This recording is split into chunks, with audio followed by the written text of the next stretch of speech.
Magandang umaga mga ka-farming. So, konting update lang muna tayo tungkol dito sa ating mulberry experimentation.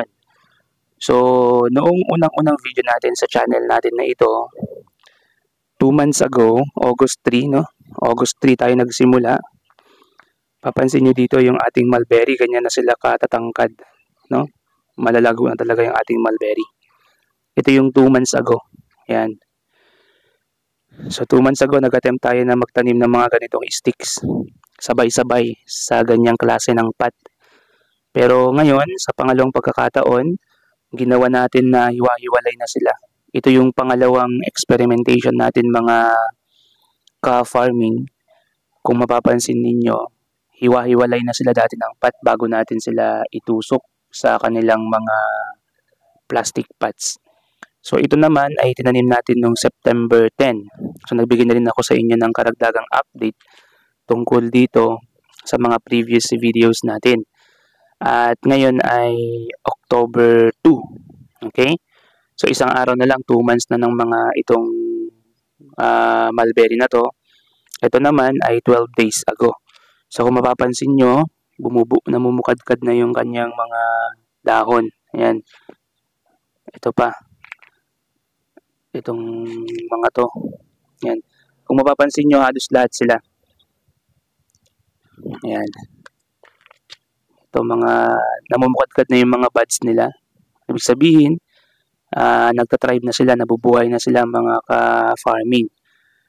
So dito sa pagtatanim natin ng mulberry, 2 months ago, dun sa sabay-sabay, kaya nito, sa isang pot, tinusok-tusok natin dyan yung mga sticks. Ang namatay dyan ay 25%. Kumbaga sa 100 piraso ng sticks, ang nabuhay lang ay 75 pieces. Kaya 75% ang nabuhay dito. So dito makikita natin at the end of 1 month, bago siya malaman kung ilan ang fatality niya, kung ano ang mas magandang way ng pagtatanim. Yung dati na ba siyang nakahiwalay or yung sasama-samahin mo siyang itusok sa isang pot kagaya nito. So kahapon, nagdagdag tayo ng ng maraming items natin. Yan. Kagabi nagpuyat ako para itanim ito. So ito ay 10, 20, 30, 40, 50, 10, 20, 30, 40, 55, 55, 56, 57, 58, 59, 60, 45, 70, 75, 80, 85, 90, 95, 100, 10, 20, 2, 4, 6, 8, 10, 12, 14, 16. So, bali 116 lahat mga ka-farming yung naidagdag natin. So, ito ay napakagandang investment kapag may nabuhay dyan na kahit mga 80 piraso lang at mabebenta mo siya sa 75 pesos or 100 to 120 pesos, ay napakagandang investment na yun. Isang pagod lang, meron ka ng extra income. So, itong mulberry na stick na to na binebenta natin ay native siya. Sabihin, ang bilis niya talagang dumami. Ang bilis niyang mag-thrive or mabuhay sa kung saan man siya itusok. Actually, wala akong fertilizer na ginagamit dito pero talagang matataba at malulusog ang mga mulberries natin. Nakabenta na rin ako ng marami sa ating kapitbahay simula nung nag-start tayong magtanim ng mulberry noong August 3. So 2 months ago, meron na tayong income at i-reveal ko sa inyo yan habang lumalakad ang panahon. Kasi itong mga plastics na to, yan yung mga ginamit natin na black plastics na yan or plastic pots na yan ay galing na rin sa kinita natin sa ating mulberry. So doon naman sa likod bahay, i-update ko kayo mga ka-farming dahil itong aming lugar dito ay hindi gaanong kaluwagan. So kung may space kayo na maganda sa bahay nyo, idiretso nyo nang itusok sa lupa.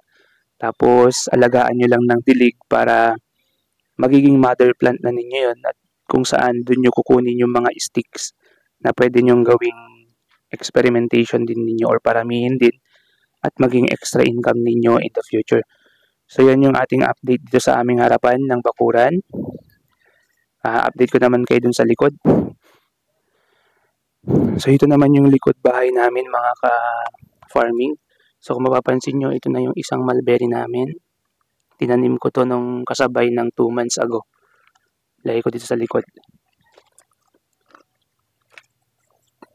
Tapos ito naman yung mga sumunod na tinanim natin, yung mga malalaki.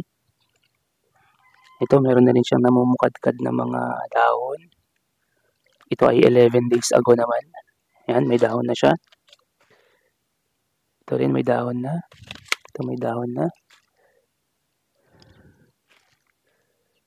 May dahon na. So halos lahat sila mga ka-farming ay may dahon na. So ito naman yung ating mulberry. Yan. Mataas na siya. Halos kasing tangkad ko na. Ito yung dulo niya. Halos kasing tangkad ko na siya mga ka-farming. So yun lamang mga ka-farming ang ating mulberry updates sa ngayon. So kung nagustuhan ninyo ang ating video at kung gusto niyo palang mag-request ng mga gagawin natin sa ating mulberry, kung merong expert dyan, paki-comment na lang po sa ating comment section para matutunan ko naman.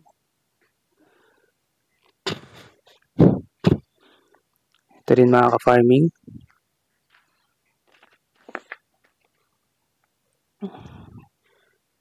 So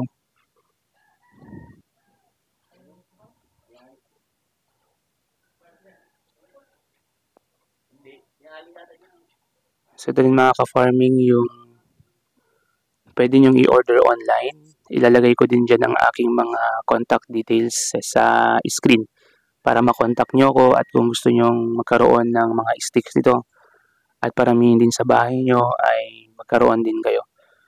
Mura lang to mga ka-farming. Chat nyo lang ako or i-comment nyo lang dito sa comment section. So maraming salamat po. That is our updates for the day.